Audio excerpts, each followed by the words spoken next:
Guys, welcome.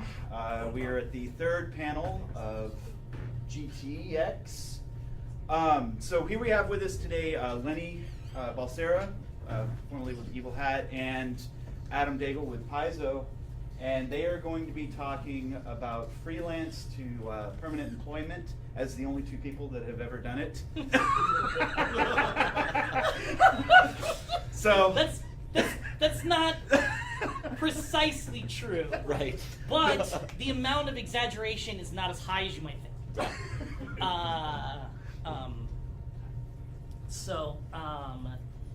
Where should we start? Well, you should talk about we should talk about our individual experiences. We should tell our stories. All right. I'm good with that. And you're with Paizo, which is way classier than any place I've ever fucking worked. So like, we have an actual office. You have an actual office, so like you should go first because I'm a schluck. All right, so I kind of stumbled into working in the game biz because I didn't realize, as just a casual player, I didn't realize that 90% of that stuff is done by freelance. And I was just talking to friends on forums, and they were like, "Man, you should write." And I was like, "Wait, that's a thing?" I didn't realize that that's how this all worked. And so I submitted a few things and ended up getting some things accepted and ended up writing for a while. And then a position came open at Paizo because I primarily wrote for them. And it was an editor position. I was like, yeah, sure, I'll try this, even though I totally wasn't qualified. And they asked for a college degree, and I'm a dropout. So punk. Big punk. It's true. So after that, I didn't get that position, but then I continued writing for them, and another position came open, and Wes Snyder reached out to me, and he was like, "Hey, so we've got another position open. Do you want to come and join us?" But I was really loving Austin, Texas, and my job at the time, so I was like, no, I don't want to live in clouds and rain forever. I enjoy sunlight. So I turned him down, and then a couple of years later, he was like, "Hey, we've got another position," and I had fallen into hate with my job at that point, and so I said, "No, now is a good time. I'm going to come out," and I've been there for 6.5 years. Yeah, how long would you say your trajectory was from when you started to when you actually finally hired on with them? It was probably about 4.5 years. That's pretty good. Yeah. What kind of stuff did you write for? I did a whole lot of writing monsters for Paizo, and then did some adventures and just a lot of campaign setting work, a lot of world building. I'm not math smart, so a lot of my stuff is just more narrative and more setting based. So, my trajectory was longer. I have spent most of my career doing freelance work for various companies in the industry. I started writing with Evil Hat Productions in the mid-2000s when they were gearing up for their first pulp game, Spirit of the Century. And they went on later to produce the Dresden Files role-playing game and a bunch of other awesome things. And that was sort of like the bedrock of my freelance stuff. And while I was freelancing with them, I would go to conventions and shill for jobs and take jobs from whoever was paying. But one of the things that I want to talk about in this panel that is relevant to these two trajectories is that the types of jobs that are available as salaried jobs in the games industry are not necessarily the types of jobs that you would probably expect, because what you're probably used to, especially seeing at conventions, are designers. And like most of that work is freelance. So a majority of that work, of the work that I did, was freelance. And then in early 2012, I moved, interestingly enough, to Austin. And my first actual salaried job in the industry was as an assistant developer on Munchkin for Steve Jackson games. And I have been fortunate to have held onto a number of salaried positions in the industry since then, most of them with Steve Jackson games. And so I think one of the first things to make note of right? In the story that you told is when a position came up at Paizo, it was an editor position, right? So like editorial is one of the big career sort of fields where game companies actually will like hire on a staff editor. There are very, very few companies that are big enough or have the infrastructure to be able to salary staff writers. So if your ambition is to write in RPGs full-time for a company, you have the uphilliest of uphill roads. Just as an FYI. Editorial is a lot more common.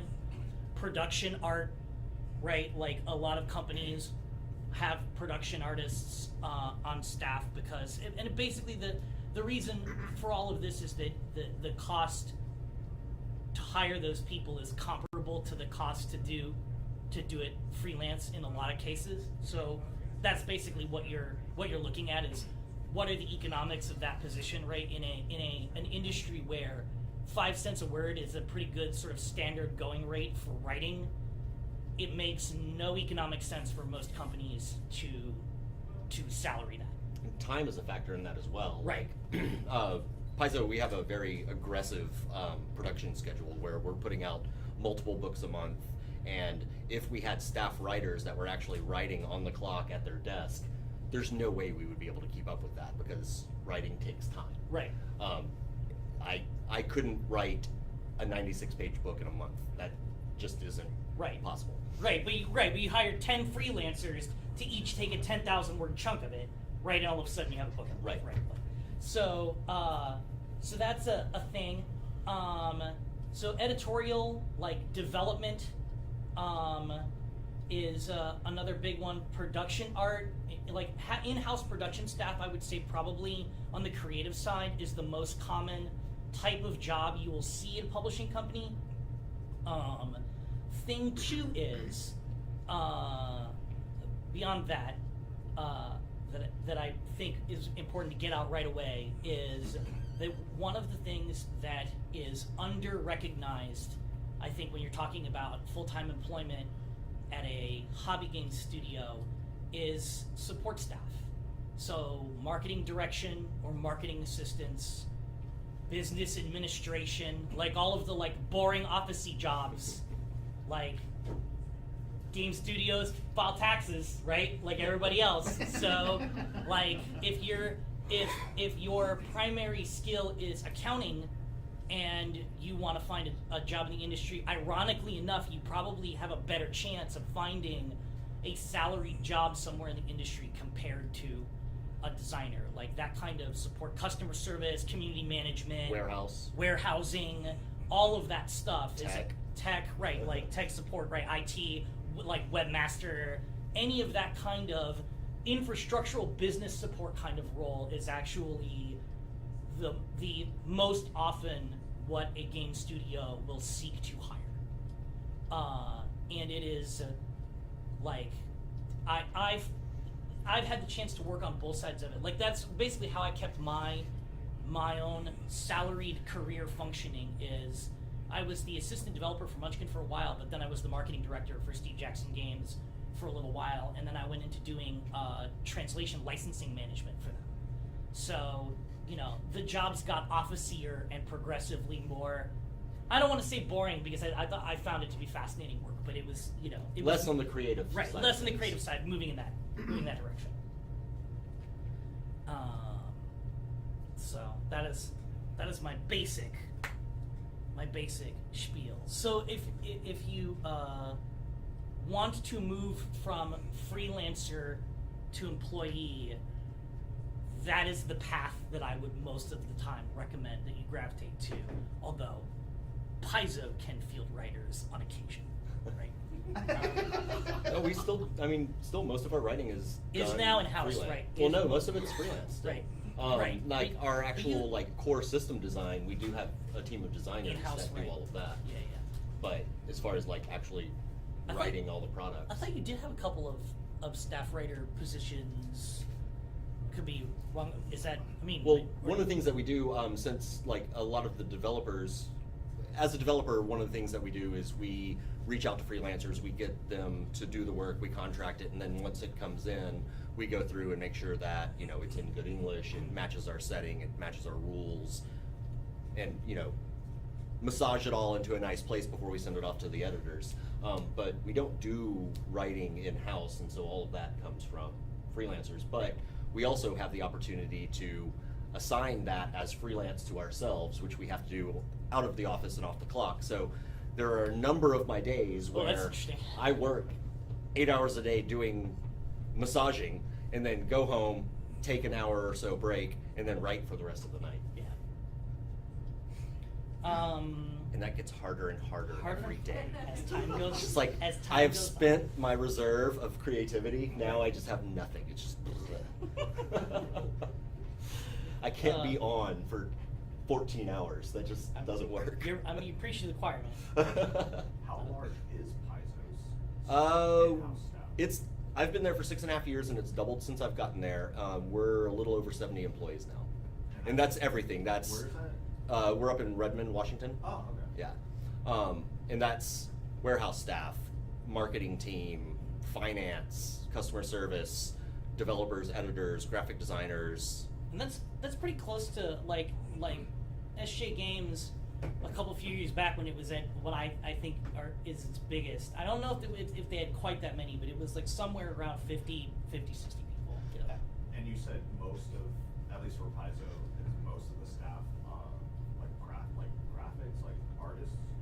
Our art team is like 5 people, and For they're artists? no, they're not creating the art there. They're doing layout and building logos and all of the stuff beyond illustration. Oh, so the illustration is more contractor? Yeah, that's Yeah. all freelance as well. Oh. Yeah. Yeah. Like almost all the pure content creation is usually done freelance, and then the people who take all of that content and assemble it into a book tend to be more in-house. Yeah, a lot of times when people ask me what I do, I just say I make books. Right. Instead of, you know, I create vivid worlds about elves and wizards. You know, no, I make books. Right. You guys use the same art. It seems like, I mean, I look at like the Pathfinder stuff. It seems like you're using consistent artists, right? Like, Interior, there's all sorts of different, but I mean, like all of our hardcover, the covers are done by Wayne Reynolds, and that's been a consistent choice to keep him as covers for doing our hardcovers, because that helps in branding. So someone sees a Pathfinder book and they know that is a so Pathfinder book. specifically cover art.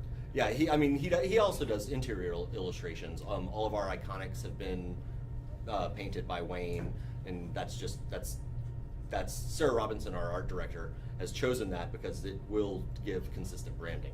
And he's a contractor. Yeah. He's a freelance artist. I mean, he paints for Wizards of the Coast on Magic and does he? Dungeons and Dragons, and he does a lot of stuff. He's been in the industry for a while, but yeah, he's based out of England. Okay. Yeah, it's the same thing. It was the same thing with us, right? At SJ Games, like John Kovalik, obviously the inestimable John Kovalik, who illustrates all of Munchkin. Yep. How he has not asked us to like get him robotic wrists at this point in time. It's amazing to me. But yeah, he also he like works on a per project. He is still freelance. Like at no point in time has John Kovalik ever worked in the SJ Games office as an office employee. Right? Is freelancing, is that more of a per project generally? Like even after you've established a good history of reputation with your particular client company, like is that still a per project thing, or do they ever kind of do this like, how about 1 year or 6 months as a multiple projects catch all? Like is it just strictly per project? That's a great question. Yeah. I have seen and done and had both. So I have contracts with some companies. Like I'm pretty sure that my contract with Eagle Hat Productions now is an ongoing writing contract where it's not specifically assigned per project. It's literally whenever we unchain Lenny from the space heater and he writes for us, I get a certain per word rate. So it very much depends on your relationship with that company. So some people do, like I know some folks who have, Wizards used to have a lot of these back in the day. that were ongoing contracts that were effectively speaking full-time contracts, even though those people were not technically employees of Wizards of the Coast. They were still paid, 1099 or whatever, but they were given literally like, you will spend 160 hours a month doing the following kinds of work for blah amount of money a month. And it was like as close to, oh yeah. But it's also shady, and that actually puts a not shady. It opens the company up for risk. That's why companies like Microsoft do the furloughs, the 6-month furloughs, Right. Where they'll keep someone on for 18 months and then furlough them for 6, Right. Because it protects the company. Right. Yeah. But which one did you prefer? Me personally, well, I mean, when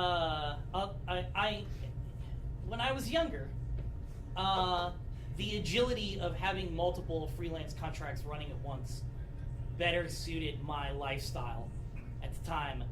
In my advancing dotage, I find myself preferring the stability of a full-time thing. But I think it's important to note, as part of my response to that it was in part because I actively desired to transition into different kinds of work. Like, I actively was looking to get out of writing and editing and development and into business administration and like doing all of the behind the scenes kind of stuff. Like, I wanted to get into that side of it. So for me, it was a natural transition. Sort of the pay structure followed that desire. If I still wanted to be continually writing, developing, and editing stuff today, I probably would prefer to stick with having a bunch of freelance contracts in the hopper with different companies.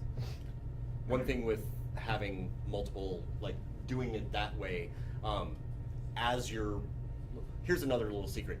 Most people in the game industry do it as a second job. Right. There's a lot of people, and there's a ton of game companies that the owner of has a day job and does it in the evening. There are very few people also that exclusively live by doing freelance, because it's incredibly difficult to budget that way. Right. Some companies pay upon acceptance, some pay 30 days after publication, and it's just, Right. you can do a thing and then not get paid for 6 to 9 months. Right. And that's very difficult to pay your bills Right. when you're just supporting that exclusively. Right, you have to get really sharp at being able to like find a client base that's going to give you consistent work, and you have to get pretty sharp with negotiating your contract terms to where they will sort of appeal to your lifestyle. And sorry, go ahead. No, I was just gonna ask, in contract terms, do you often have like, not confidentiality agreements, but like agreements where it's like, I won't work with another company for 6 months? Do you guys have, is that a thing? We don't do that. Not really, Okay. no. Yeah, it's very, very rare. Yeah. The most limiting thing that I had was really just a courtesy. Like when I first interviewed with Steve Jackson Games, right? It was obviously like, at that point in time, Evil Hat Productions was starting to branch into doing board games, and card games and stuff. Of course, now they have, Race to Adventure and Zeppelin Tech and the Dresden Files cooperative card game and like a bunch of stuff, and they're flying high on that stuff. But at the time, they were just developing it, and so it was just a courtesy, like, if you're going to work on a dungeon crawling fantasy card game, maybe you should let us know. Right? Because I was an assistant developer for Munchkin at the time, right? And like that's the only potential conflict of interest that might arise. But in terms of formal non-competes or anything like that, no. Yeah, I've heard of a couple of companies doing non-competes, but it's super rare. Right. In my experience. And it tends to be, and a lot of people tend to, professionals, at least in my experience, tend to interpret it as a red flag. Yeah. Oh. Like if a company Yeah. wants to isolate them with a non-compete, most people that I know would walk. Now, a ton of companies do non-disclosure agreements that Right. they make freelancers sign, and that Yeah. just makes good business sense, because a lot of times freelancers are working on stuff prior to the product even being announced. So that's really common, but also the game industry is super small, so if someone screws over a company, a lot of people know You it. you find out real quick. fast. You find out real quick. There's a lot of behind the curtain talking with Right. freelancers and pros. Yes. If you hang out long enough between these panels, you will probably hear a fair amount. In those 15-minute spaces, if you want the real dirt when the camera's not on. That's the time to ask. Or, at parties the night before a convention. Or... I have no idea what you're talking about. So you're both freelance writers, right? That's your background, more or less? Yes, Yeah. writer, So- writer designers, yeah. So what does that typically look like, or at least nowadays, like as far as like rounds of edits, like is that a thing for writers? I know for artists that's kind of a thing, but how does that work what is your experience as writers? It depends. It's very idiosyncratic because every company, like one of the things that's interesting about our industry is that there are companies operating at different levels of scale. So I imagine, for example, that the editing process at Paizo, although obviously this might be incorrect, you can speak to it if I'm wrong, is probably more formal and more precise than if you were to write for, I'm trying to think of somebody like Cobalt Press or somebody like that, right? Cobalt Press is a much smaller operation. I'm trying to be careful about what I'm saying because, like, I don't want to be misconstrued as suggesting that companies are lax in their editorial standards, because those I find to be relatively consistent across the board. But that definitely the process can be more involved if you're working for a company that has a more aggressive and established product line that has its own standards for formatting and so on and so forth. Yeah, we've got style like. I want to clarify what you're asking. You're asking editor or editing as freelance or in a professional setting. As far as like you're contracted to write, I guess let's say more narrative than mechanics based, right? Okay, as a freelancer, you're expected to turn in your best polished work. That's usually your self-editing, and then it goes on to the person that's developing that work and editing that work, and that's where sometimes there's back and forth. There's been times that I've received something and it wasn't exactly what I wanted, and we still had time in the production schedule, that I made notes, made comments, and sent it back to the writer, and I was like, hey, fix these things. But most of that falls on me as a developer to do that in-house. Then when it goes over to edit in-house, we do 3 rounds of edit. We do 2 in Word. Sometimes it depends. We typically do 2 passes in Word and then 1 once it's laid out. Sometimes it's just 1 in Word and then 2 when it's laid out, especially when there are more graphical elements to pay attention to. And I think it's important probably to delineate here that we're sort of eliding over the fact that there are different kinds of editing. So Absolutely. Developmental editing is one kind of editing, and that is focused on strengthening content. So a developmental editor, like say you were writing an adventure for Pathfinder, a developmental editor would look at that and think about things like, what is the structure of the adventure? How quickly do the beats happen in the story? How are these encounters paced? Why do the characters even care about the situation in this adventure? And it's all sort of content related, sharpening up the quality of the content. And then there's copy editing, which is sharpening the language that expresses that content, right? And like some companies combine those people into one person and do multiple passes, or expect one person to do multiple passes. Then there's sort of like proofing, which is like, are all of the I's dotted, or whatever, right? Kind of stuff. Are there any weird line breaks in the thing or whatever? And a lot of times proofing's done in layout. Yeah. It should be. So those, on some level, those 3 kinds of editing will almost always be involved on some level on a manuscript when you turn it in as a freelance writer. But where I think the process changes is that some people assign one editor to do all of that different kind of work, and some companies have one person at each step. Like at John Wick Presents, whom I was most recently working for, we actually had a developer, a copy editor, and a proofer, and all three of those people were separate people. And we took it through each manuscript we received. We took through a process to do all three. And in our staff, I was mentioning we do 3 rounds of edits. It's never the same person. Like we have enough editors that 3 different people look at it, because if you've already gone through a manuscript, it's real easy to just glaze over things. Right. So would you say that when you get to like the edit phase for layout and proofing, that kind of the freelance writer is kind of extricated at that point? Absolutely. Pretty much, yeah. Okay. Yep. There are some companies that do have a lot of back and forth, but they're usually smaller and more nimble companies that Right. Yeah. have that luxury of time.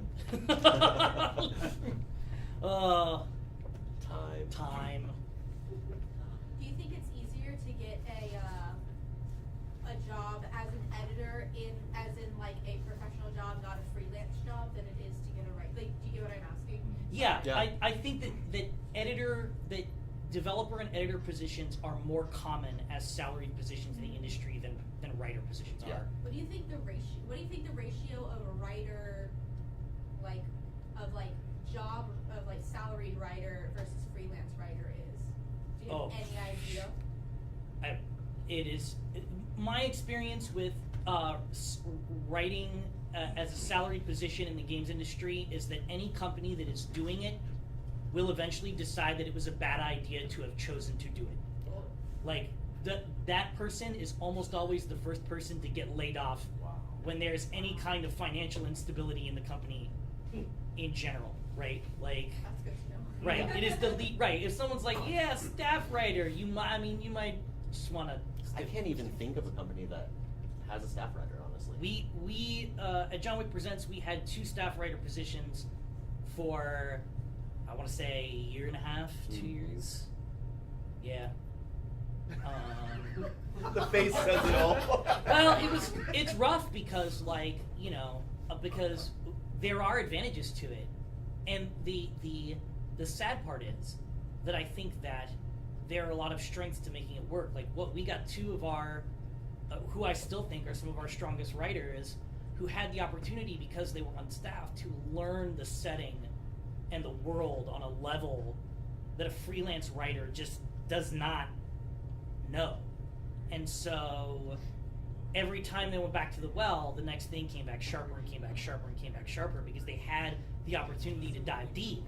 And for that to have ended up not being economically feasible for the company to sustain was actually, in my opinion, a really sad. Like that was a hard decision to make. We regretted a lot not being able to make that work out. Sorry, go ahead.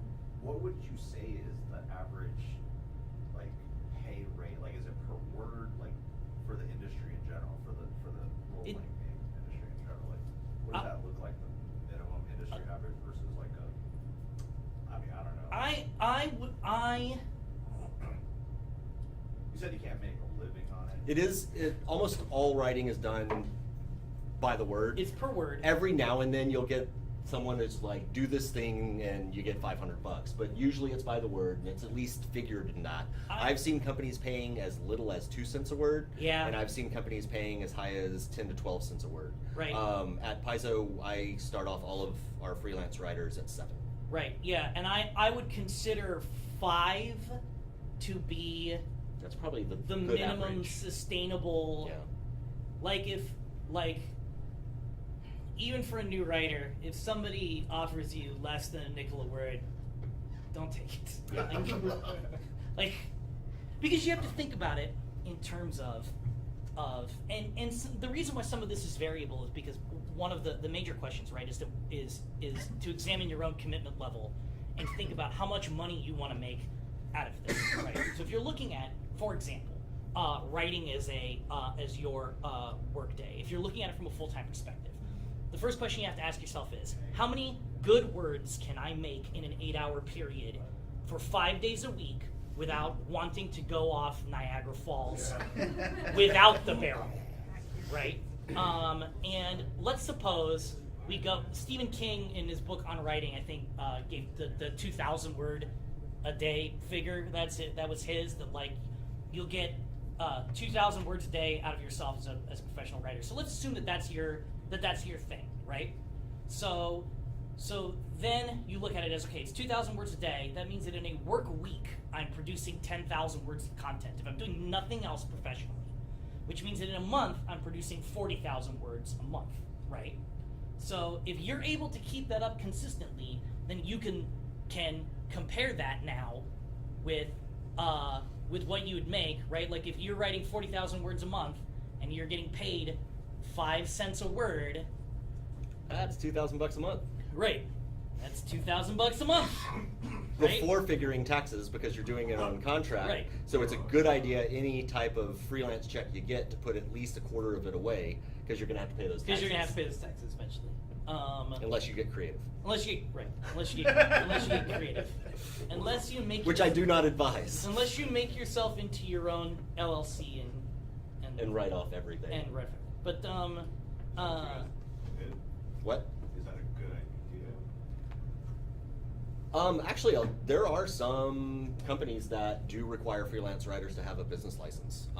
yeah, It's, it's also smart to do. I do it. Yeah. Like I absolutely would recommend if you're seriously thinking about doing this, I would highly recommend getting an LLC that is for your freelance work. Yeah, and- I have one specifically for writing, and I got it like 10 years ago when I Yeah. first started doing it. Yeah. And I named it Nothing Shady. So Nothing Shady. it was just like, I'm doing this for tax purposes. Nothing- Nothing shady. Nothing to see here, IRS. Don't do that. Don't do that. Also, Mike, did that cost you money? Because like It did. if for free, you can have your own name as an LLC. Like I'm just Leonard W. Balsera LLC. It was, they asked what I wanted whenever I applied, and I was like, let's do something other than Adam Daigle. Right. Yeah. It's punk kid. But yeah, so that's 24 grand a year. It's the equivalent of having a $12 an hour job, right? So it better be your passion. Right. Yeah. Yeah. So now That's why there are very few people who exclusively live off freelance. Right.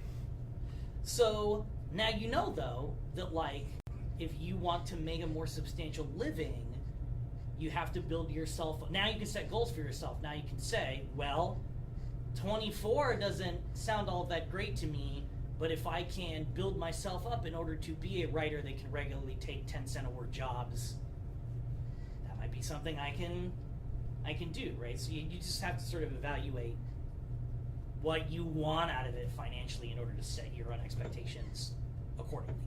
Is the per word, like you mentioned, like 5 to 7 cents a word, does it vary noticeably between, say, writing a novel versus writing like a source book, or does that matter in any way? I don't have a ton of experience outside of game writing, honestly. Yeah, novels are Sometimes those are done as, a like, different flat pay rate. structure, right? Because there's like with novels, depending on the publishing company that you are with, they might offer you an advance on the royalties for the book, or okay. some other like that. That gets into some what I consider to be like calculus type math. Yeah. And I don't say that because it's difficult math. I say that because somehow the check never quite seems to contain the number on it that you suspect it should. There's a lot of times, especially like in fiction, there's an advance, and then you get paid the other half upon publication. Right. Also, like game writing doesn't pay a whole lot. I don't know if y'all picked that up from us talking about it. But like writing for magazines, like Condé Nast, I know pays. Yeah. They have a weird scale where like you can get from a quarter a word to $1 a word. Yeah. And that's insane. Yeah, like if you're right, that's a totally different market. If you're talking about like the writing market that includes like magazines and like Vanity Fair and Better Homes and Gardens Yeah. and Wired and stuff like that. That's a whole different. Yeah. What was that you mentioned? What magazine? Or? Oh, I was just talking about Condé Nast. They're a publishing company that publishes like 50 different magazines. 50 magazines, Print yeah. or What's that? Is it print magazines? Yeah, You're yeah, Yeah. Like Vanity Fair, Wired. I think Oh, okay. Wired's a Condé Nast Yeah. publication. Oh, okay, Yeah. it's the big one. Yeah. The So big I've- boys. I've got kind of a question on how the process works. So when you source out a larger project, you're saying, this person will get 10,000 words and this person will get 10,000 words. What is the meshing of something like that in a larger project? Let's say a 100 book project or 100 page product, Right. where you've sent this out. How does it work when you go through editorial processes for like thematic consistency in the writing? That's the developer's job. So Yeah. we're talking about the 3 different kinds of editing, right? So like the first type that I had mentioned is developmental editing. That is literally the developer's job, is to take all of these different manuscripts that have come in from these different writers, Okay. and make sure that they are all at a comparable level of consistency and quality to one another, and then that stylistically they do not depart from one another so much, right? That like George R. Martin meets Douglas Adams, Right. So Yeah, and one of the developers' jobs is also to have a consistent voice throughout the product. Yeah. Yes. So you have different writers who have slightly different voices, and you've got to kind of mesh that all together to have it make sense. So I'll tell you an exciting one on that note. I worked on the accelerated edition of the Dresden Files role-playing game fairly recently, and I don't want to bore you with too many details, but I don't know if you're fans of the Dresden Files or not, or if you know anything about the universe. But the conceit for our books is that they are in-universe artifacts written by a character in the universe, right?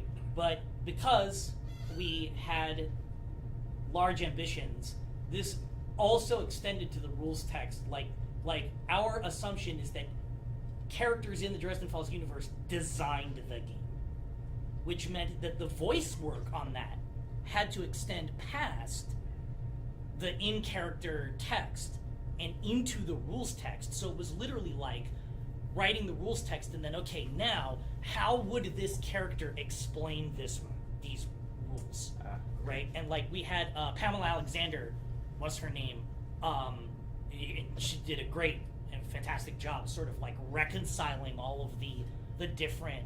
Because like I mostly did system design on it, and she mostly did like world and background design and sort of like wrote the story of the book. And then we had somebody else who wrote sort of the grunt rules text, like the basic rules text, and all of that stuff had to come together into one voice. It just seems like it'd be a massive undertaking. It's a massive undertaking.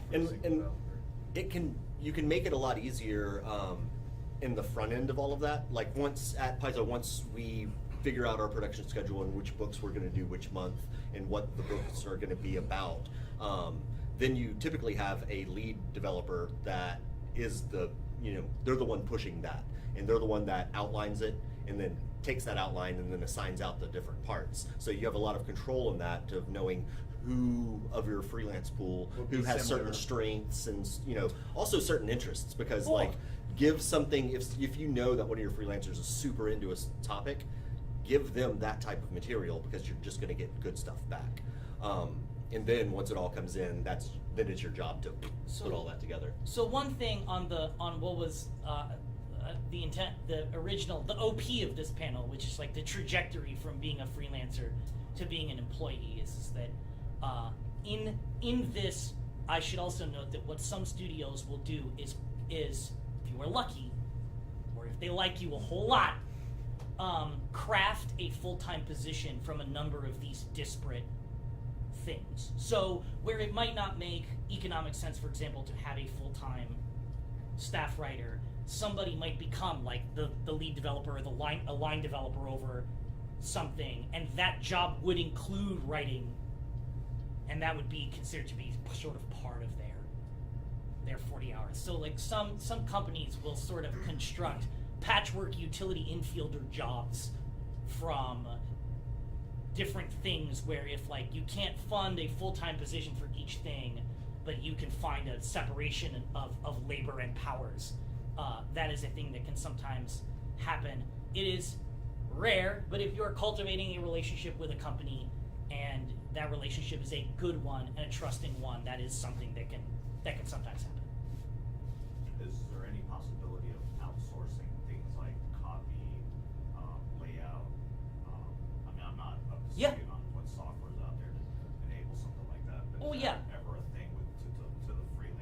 yeah, it is happens. it is possible to freelance the entire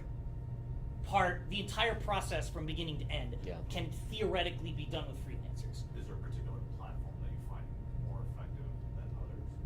For Like, let's say, not beyond just here's the narrative writing or whatever, and then now we got to do copy editing, proofing, layout, Right. even layout. Like, Right. is there a software that kind of lends itself everybody uses most everybody uses Yeah. InDesign and InCopy.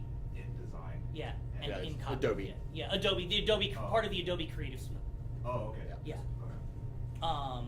And the nice thing about InCopy is, that's gonna make some people laugh when they watch it later. The nice thing about InCopy, everybody who actually uses InCopy is like, why did he say that on camera to civilians? But the nice thing about InCopy is that it allows you to do a lot of editorial work in layout. So the layout artist will lay out the book in InDesign, and then export it for InCopy, and then the editor or somebody else can come in and mess around with text without destroying the pretty layout that the layout artist has created, and then return it back to either fix any problems or to have created new problems for the layout artist to overcome. And some of that's trickier than others, Right. depending on the company's like certain standards and styles. Like Right. one of the things at Paizo, if you've looked through any of our books, we don't have white space. Like everything That is- 2-column all the way that to is the the end. truth.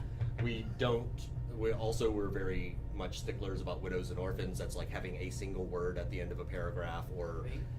or when you go to the next page, having like a single line up there, and then before you go to the next paragraph.